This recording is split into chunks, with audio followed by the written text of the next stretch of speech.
Sandwich your boy. Well, that's the thing is that typically these guys, the role it can't be bought.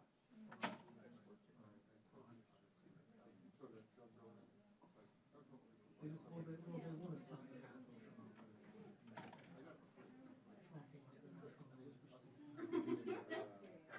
You know what I mean? It's like, typically they can't get. That's what's like better than like the first year. You didn't tell me the trigger. Yeah. But did you run out at home?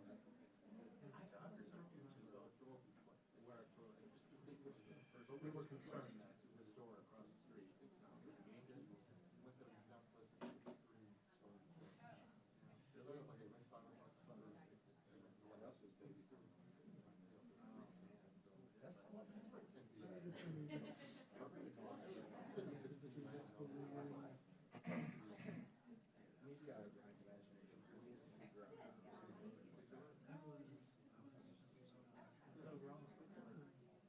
it's just confirmed, like I said,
it's hard to.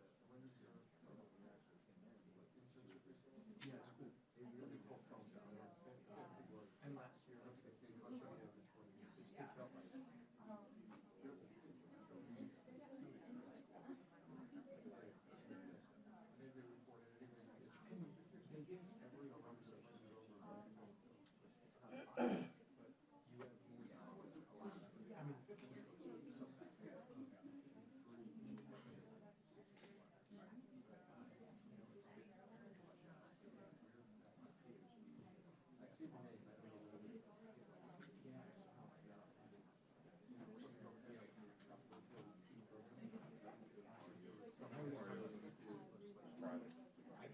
Had to back away from the air now. Yeah.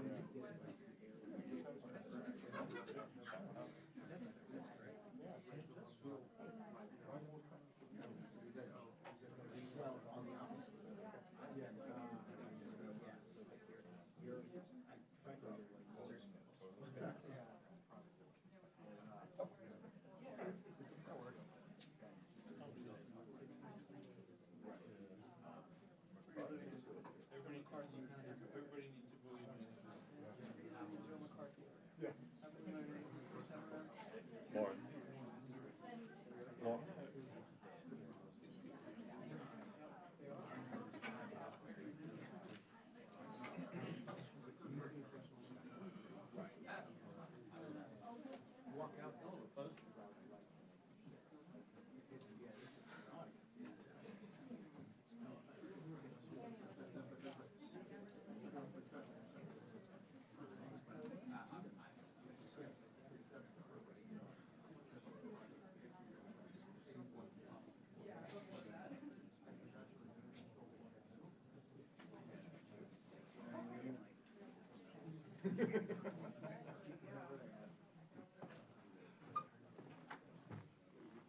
They even left the two electrodes over there. In the blue thing on top of my bag. I appreciate it.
Yeah, Michael gave it to me.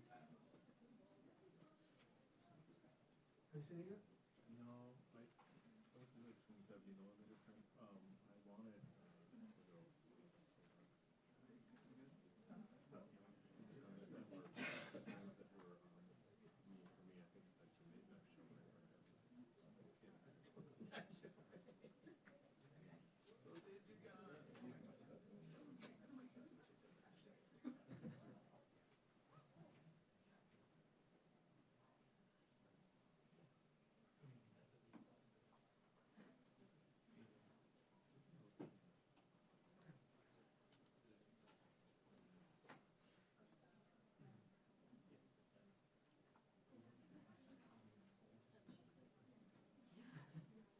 I do. I hear people are still online for that though.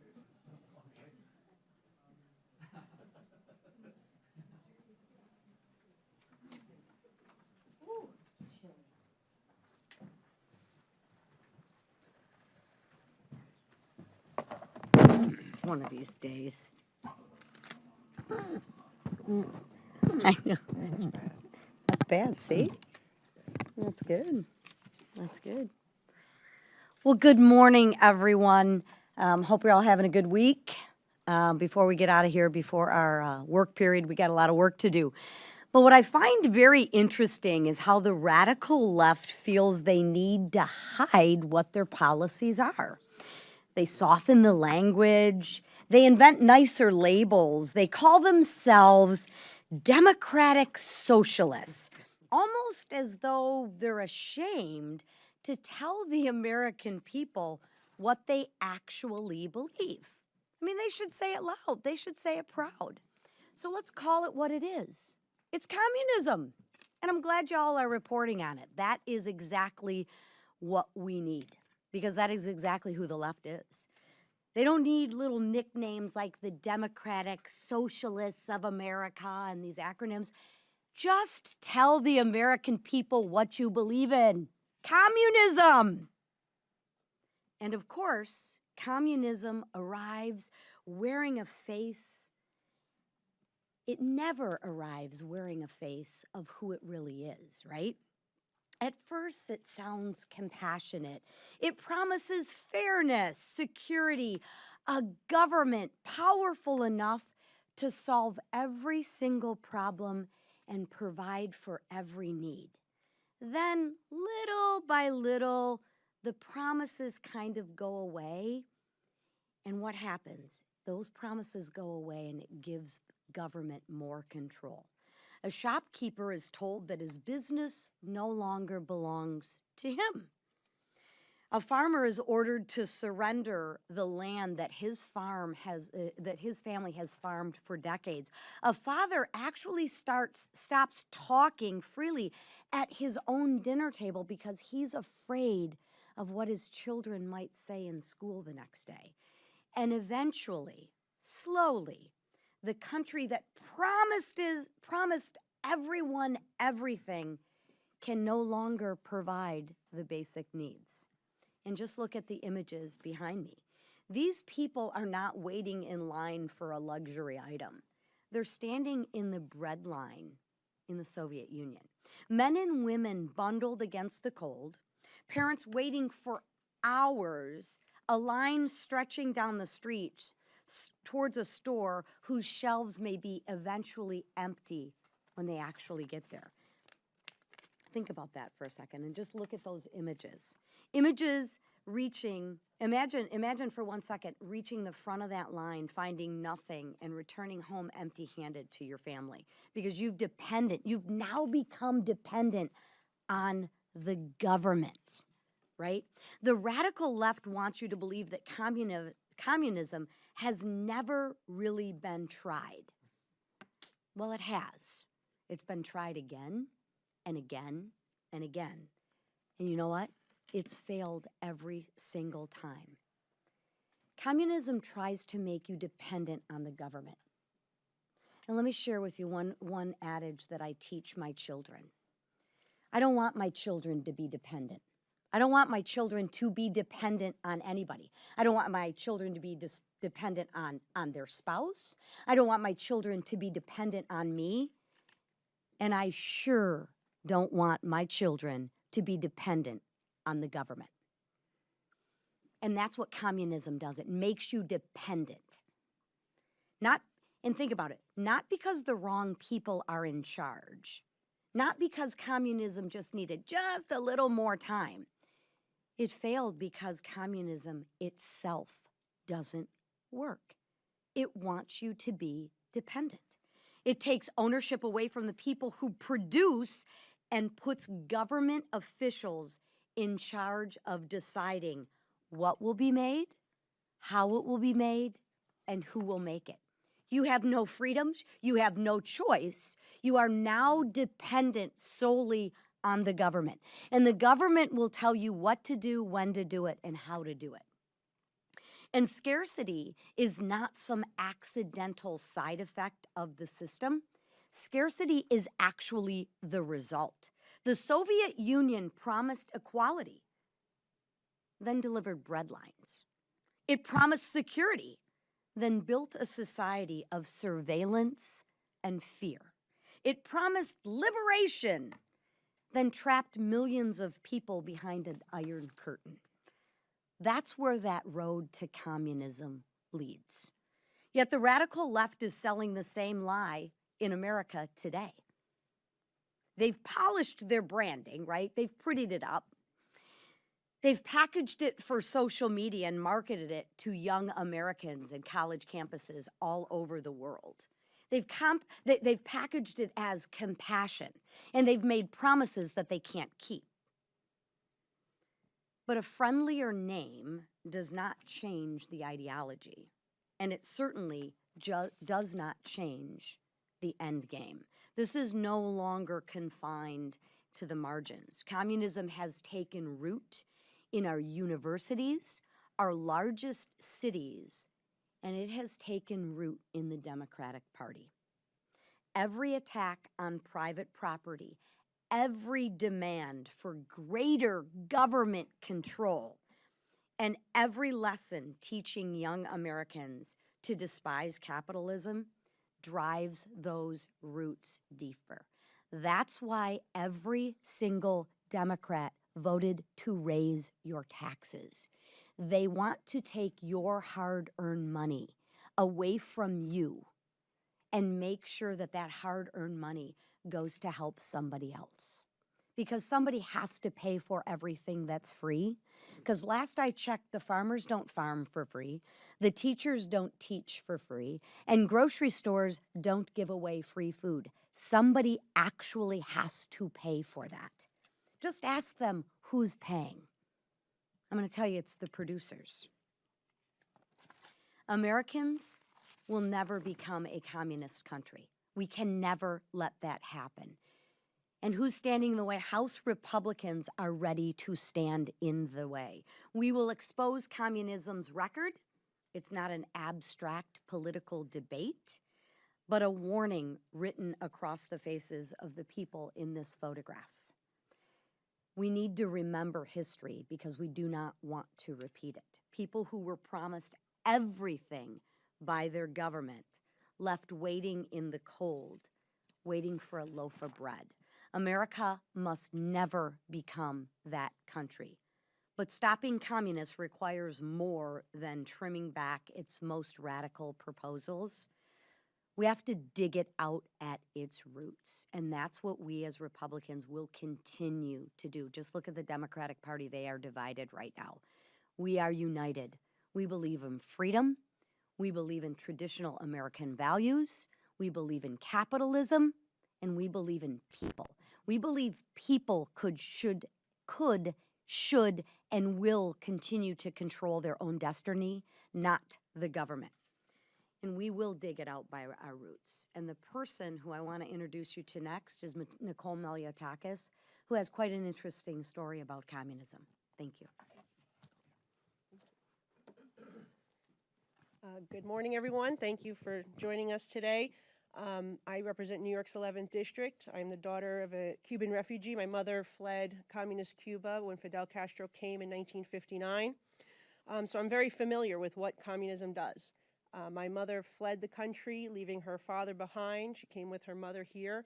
And the regime ended up stealing my family's home, their small business, which was a gas station that my grandfather had. And my mother never saw her father again. So communism destroys. It steals from the people, and as you've seen our Secretary of State point out, people end up living in squalor and lack the basic needs that human beings need, and the people that run the regime live as kings. That's the reality. It's about power. It's about consolidating power for a select few, and that is exactly what some of the people that are running for office here in the United States, sadly, are trying to do. We just saw a radical group of individuals win the Democrat primary in New York City. Some of these candidates support no jails, no cops, no borders. They even want to defund the military. You have across the river in New Jersey, Adam Hamaway, who was a character witness for the blind sheik who was convicted of conspiracy in the 1993 bombing of the World Trade Center. And then in my city of New York, as I've mentioned, not just those who just won those primaries, we have Mayor Mondani, who pushed and is pushing an agenda of government-run supermarkets, abolishing private property rights, and seizing the means of production. That was his campaign platform. He has said those words. And that is exactly what they did in communist Cuba.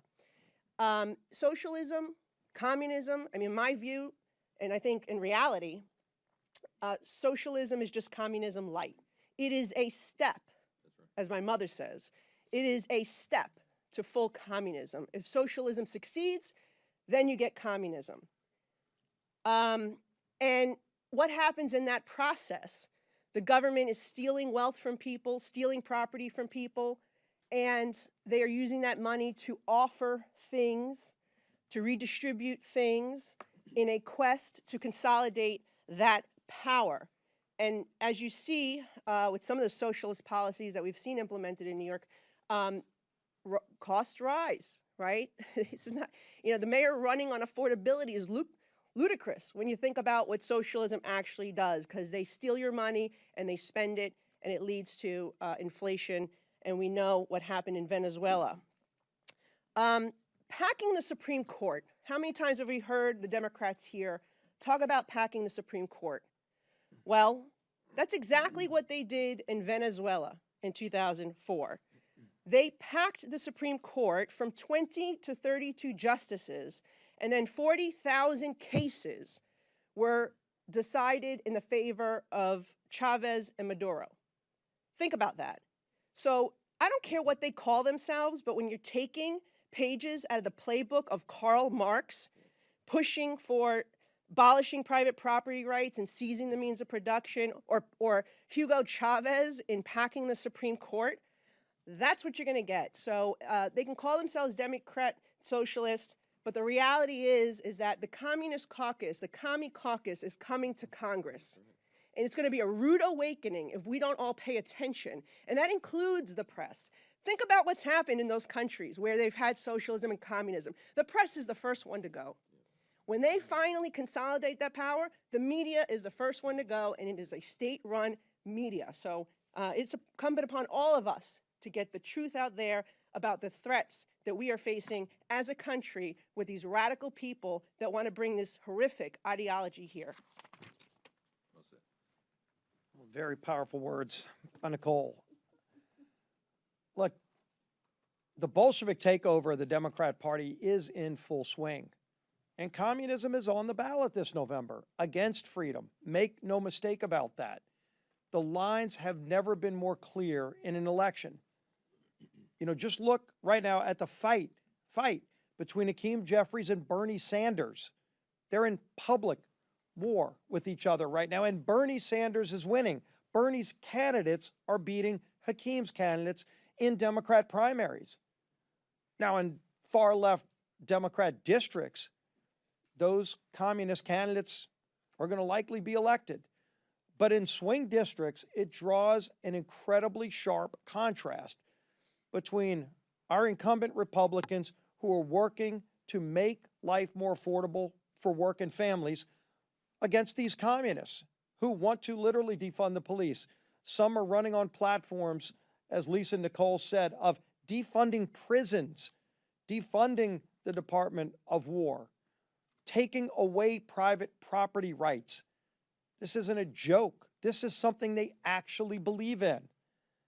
And you're seeing it play out in cities like New York, but it's coming to a town near you. And it will absolutely be on the ballot this November.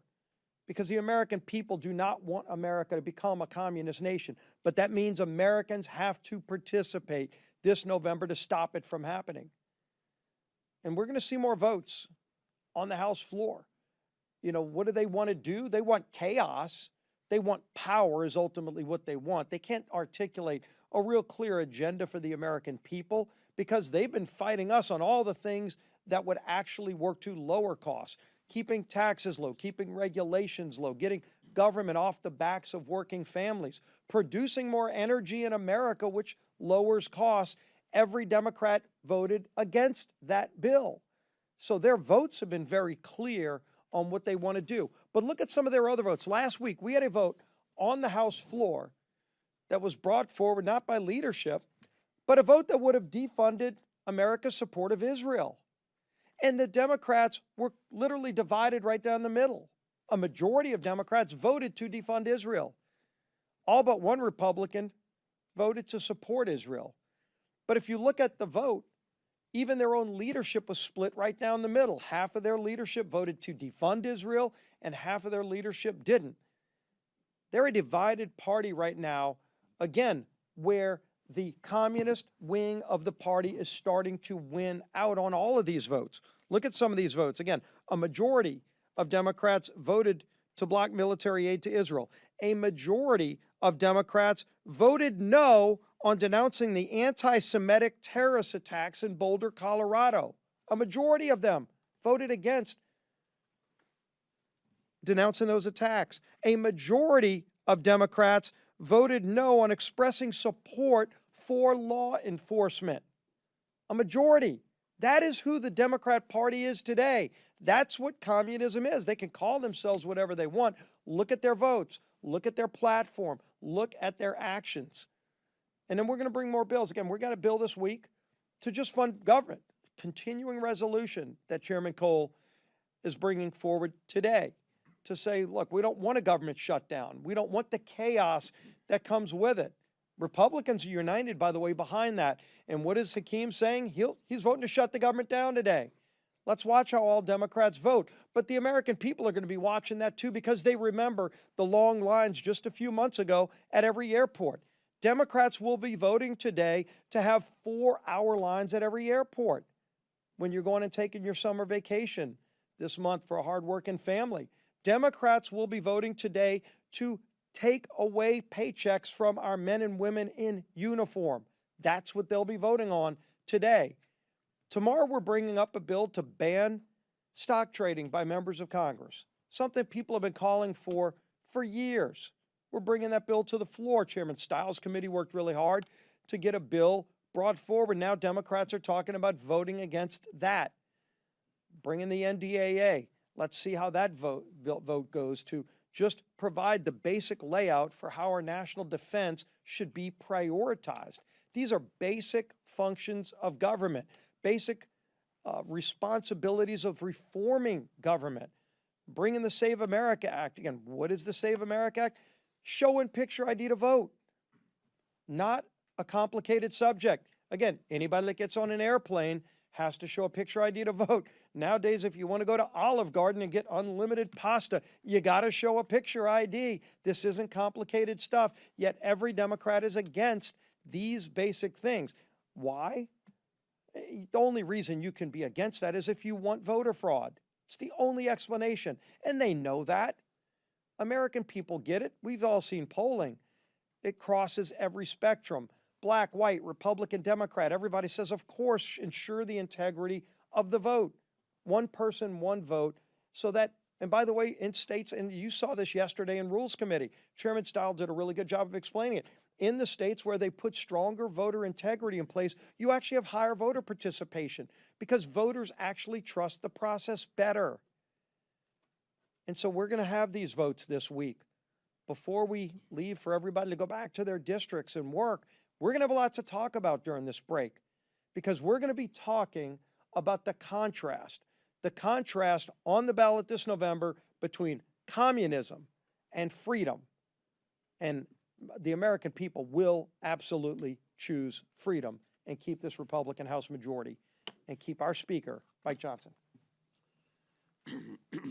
Thank you, Mr. Leader, and good morning, everybody. We have a lot on our plate this week. It's going to be a very important week for the country and for House Republicans. I spend a lot of time on the road when we're not in session. I'm out campaigning in the swing districts and with our candidates and our incumbents all across the country. The last 2 weeks, I've been from California to New York, Iowa, Nebraska, many points in between.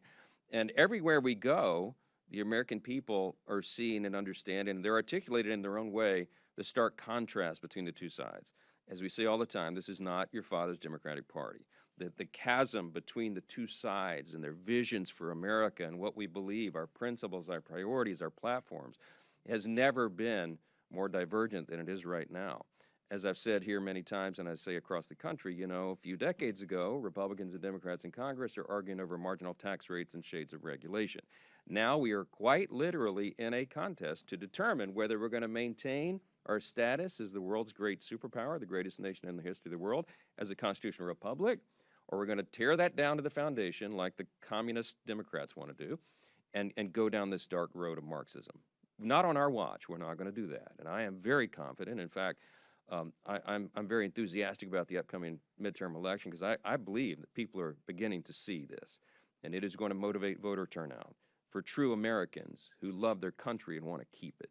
We're in the process of making it better every single day, and you're going to see that on display this week on the floor. We've said this is a contrast. We had been saying for months, you've heard me say, a contrast between common sense and crazy in the midterm, and now it's common sense versus communism. And this is real. So this week on the floor, let me talk to you about a few things that we're going to have. It's been mentioned by the leader. This week, House Republicans are going to take an important step to restore Americans' faith and trust in Congress and in American elections with the Stop Insider Trading Act. As Leader Scalise noted, this is something the American people have been very interested in for a long, long time. We have finally cobbled together what we believe is the vote coalition to make that happen.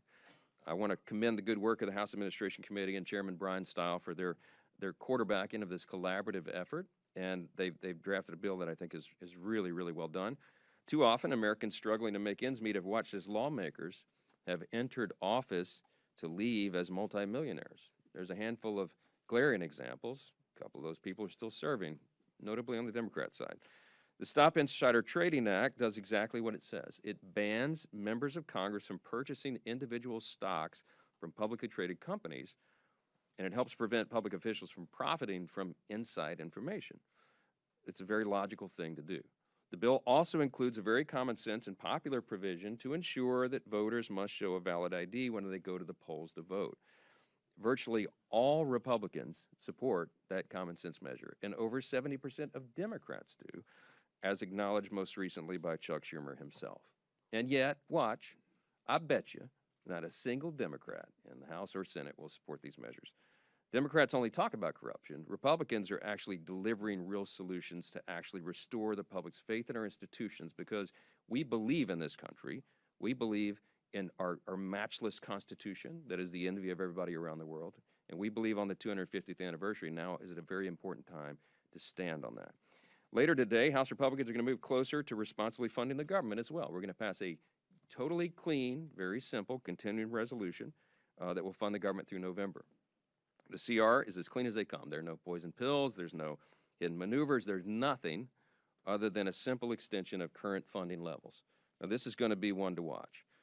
Unfortunately, given that Democrats have already forced the two longest government shutdowns in American history in this Congress, one of them for 78 days, they've already demonstrated they don't care what kind of pain they inflict on the American people. They do this to try to score political points. I think they're making the wrong calculation here.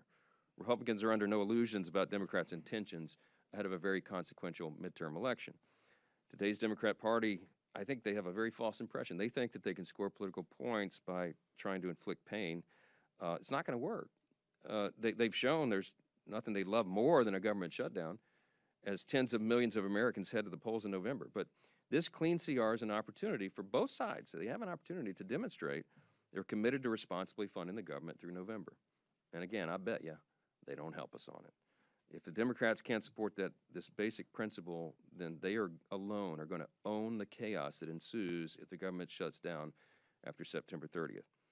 On reconciliation this week, of course, we're going to move the ball forward on Reconciliation 3.0.